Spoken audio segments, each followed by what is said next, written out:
Hello, my name is Ted Malin and I teach the Computer Apps class here at the Hackensack Middle School.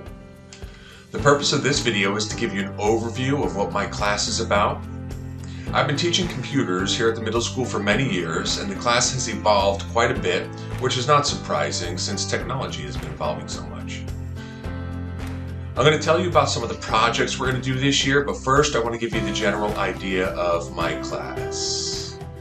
This class is a one-semester class, so halfway through the school year, students move to a new special. Also, they only meet with me every other day since we follow a day 1, day 2 schedule. So they have somewhat of a limited time with me. I wish I could have longer with them, but they want to maximize the number of students that get to take my class. So that's the schedule that we follow. So my license to teach is as a business and careers teacher, and this is kind of the philosophy that I put into the class. The class next door to mine, Mrs. Kalman, she teaches more of a STEM class, and it's lots of fun. I kind of wish I could take her class. She has interesting gear, technology, a lot of hands-on stuff and things that she does in there. My class focuses more on a careers perspective. I always remind students about this, and I say our classroom is more like an office where everyone's getting their work done independently. Now don't get me wrong, we do have fun in the class, we do some cool projects. So here's an idea of some of the things that we do in my class. We start off the year with a 3D CAD drawing project. So we have a 3D printer in our room. Those almost don't seem like too big of a deal anymore. I was the first teacher in our school to have a 3D printer. It was pretty neat and new back then. So I've been using it in my class for a while. We actually have several more 3D printers. The science teachers are starting to get them now, which is a lot of fun. And I get to teach the science teachers how to do some of the same stuff. So the students will learn the basics of how to draw three-dimensionally in a CAD program.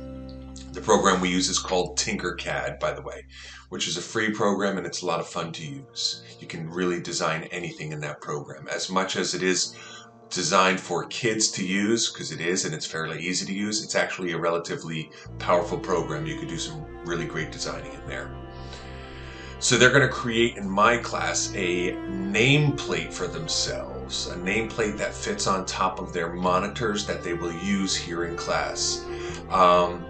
And again, it's a business and careers class, and I always tell the students, you know, it's normal for an office worker to have a name placard for themselves, so that's what we're going to make. You're actually going to design it in my class, so they three-dimensionally draw that project on the computer, and they learn how to do all of that. And then I 3D print it for them so that they have it there in their class. It's a pretty neat concept to be able to draw something on the computer and then literally have a three-dimensional object of what it is you drew on the computer later. So that's our first kind of big project, a lot of fun. Students always enjoy that one. The next project that I do, and again, my projects tend to take several weeks, so they tend to be bigger projects, not things that are done in a day or two. The next project we do is the video editing project. So this unit focuses more on the back end of video editing. So it's not really like a filming class. We do have a TV studio, by the way. We run a live broadcast news program each morning. That's going to be, if it hasn't already started when you're watching this film, it's going to start shortly.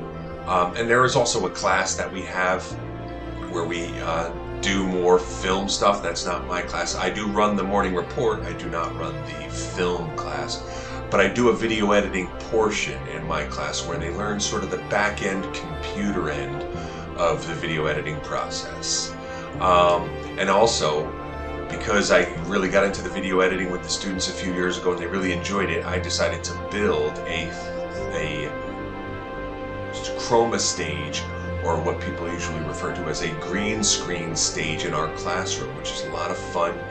The students will do a short film of themselves. I'll film them and they'll put it into their projects, and they'll learn how to delete the green in their video editing project. But most of their project will be done on the computer. They won't necessarily film too much at all, but they'll learn the back end of the video editing process. They're going to create a project about cyber safety. So kind of one of my topics, since I'm the computer teacher, how to be safe on the computer. They will create and design their own little sort of commercial, or what we call a public service announcement, a PSA, about cyber safety. I also do a big unit on financial literacy.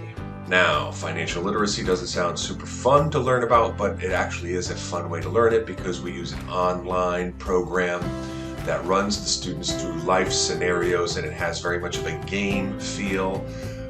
But the point of the program is they are learning the basics of personal finance. What's the difference between a bank account and a savings account and a checking account?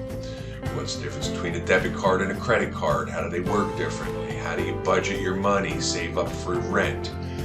So it brings them through life scenarios, and they get to see what personal finance is all about. It's called Bonsai. Students always like that program, and it's a fun unit that we do.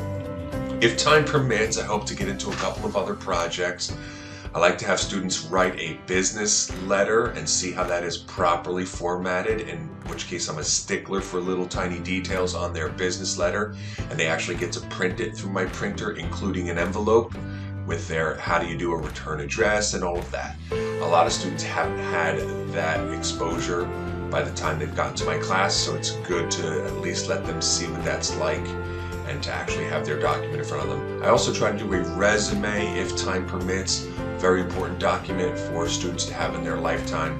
In fact, I often get emails from former students who are in the high school and are assigned to do a resume, and they ask me for their old resume that they did back when they were in my class a few years ago. And I always tell them nowadays, I tell them, well, since we use Google, you actually still have it in your account. So they are usually happy to find it and update their resumes for what they need in high school. I used to do keyboarding, typing every day with the students. Unfortunately, our periods have been trimmed a little bit. They're a few minutes shorter, and I just don't feel like I have the time to do it. Parents often ask me, what's something I can do to improve my students' use of technology? Generally, keyboarding, typing, very important. I highly recommend it. There's a free program called typing.com that you can use from any computer. So if you want something that can improve your students, keyboarding is mandatory at the high school, I believe.